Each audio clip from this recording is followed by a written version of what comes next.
துறக்கும் ஆன்ம உணவாய் ஆண்டவா நீ எழுகின்றாய்.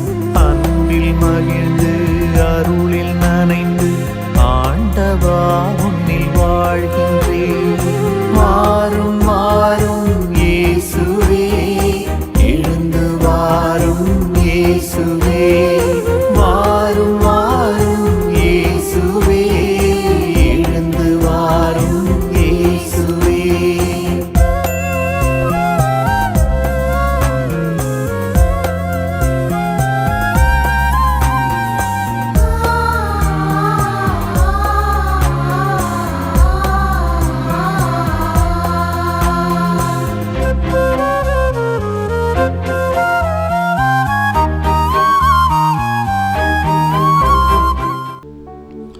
திருப்பாடல் 34 இறைவார்த்தை 7, 8 மற்றும் 10. ஆண்டவருக்கு அஞ்சி வாழ்வோரை அவர் தம் தூத சூழ்ந்து நின்று காத்திடுவார். ஆண்டவர் எத்துணை இனியவர் என்று சுவைத்து பாருங்கள். அவரிடம் அடைக்கலம் புகுவோர் பேறு பெற்றோர். சிங்க குட்டிகள் உணவின்றி பட்டினி இருக்க நேரிட்டாலும் ஆண்டவரை நாடுவோருக்கு நன்மை ஏதும் குறையாது. மகனே மகளே, அற்புதமான இறைவார்த்தை பகுதியை ஆண்டவர் நமக்கு தந்திருக்கிறார். சிங்க குட்டிகள் உணவின்றி பட்டினி இருக்க நேரிட்டாலும் ஆண்டவரை நாடுவோருக்கு நன்மை ஏதும் குறையாது. இந்த நாளில் உங்களுக்கு நன்மை ஏதும் குறையாது என்று ஆண்டவர் வாக்குதத்தமாய் சொல்லுகிறார். ஏனென்றால் நீங்கள் ஆண்டவரை முழுமையாக நம்பி இருக்கிறீங்க. அவருடைய திருவுளத்தை நிறைவேற்றுவதற்கு புறப்பட்டிருக்கிறீங்க. அதிகாலையிலே எழுந்து ஆண்டவரை மகிமைப்படுத்தி போற்றி துதித்து ஆராதனை செய்து கொண்டிருக்கிறீங்க. அப்படின்னா ஆண்டவர் உங்களை கைவிட மாட்டார். நிச்சயமாக அவர் கைவிட மாட்டார். ஆண்டவர் எவ்வளவு நல்லவர் என்று சுவைத்து பாருங்கள். அதிகாலையிலேயே ஆண்டவரோடு இணைந்திருக்கிற பாக்கியம் பெற்றிருக்கிறாயே மகனே மகளே. ஆண்டவரை போற்றி துதிக்கிறாயே மகனே மகளே.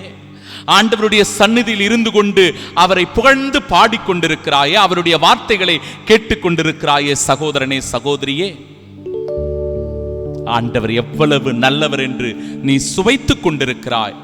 எனவே ஆண்டவர் உன்னை எல்லா விதமான அச்சத்திலிருந்து பாதுகாக்கின்றார். எப்பேற்பட்ட நெருக்கடியிலிருந்து உன்னை விடுவித்து காக்கின்றார். இறை வார்த்தை சொல்லுகிறபடி தம் தூதர்கள் புடை சூழ்ந்து நின்று உன்னை காத்திடுவார்கள். எவ்வளவு ஆபத்து இருந்தாலும், எவ்வளவு துன்பத்தில் இருந்தாலும், எவ்வளவு கஷ்டங்களை நீ அனுபவித்துக் கொண்டிருந்தாலும் ஆண்டவருடைய தூதர்கள் புடை சூழ்ந்து நின்று உன்னை பாதுகாத்திடுவார்கள்.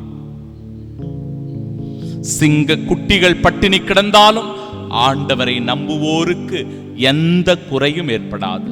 உங்களுக்கு எந்த குறையும் இந்த நாளில் ஏற்படாது என்று சொல்லி ஆண்டவர் நன்மையை மிகுதிப்படுத்துகிறார். மகனே, உன் துன்பம் என்ன, உன் கவலை என்ன, உன் வேதனை என்ன என்பதை ஆண்டவரிடத்தில் சொல்லிவிட்டார். மற்றது எல்லாத்தையும் அவர் பார்த்துக்குவார். எந்த கவலையும் இல்லை. நம்பிக்கையோடு ஆண்டவரிடத்தில் அடி எடுத்து வைப்போம். நம்பிக்கையோடு அவரை பற்றி கொண்டு உறுதியாக ஜெபிப்போம்.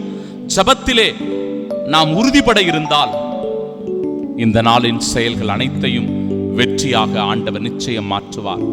தாழ்ந்து பணிந்து வணங்கி ஆண்டவரை மகிமைப்படுத்தி இறை ஆசீரை பெற்று நம்பிக்கையோடு இந்த நாளில் அடி எடுத்து வைப்போம்.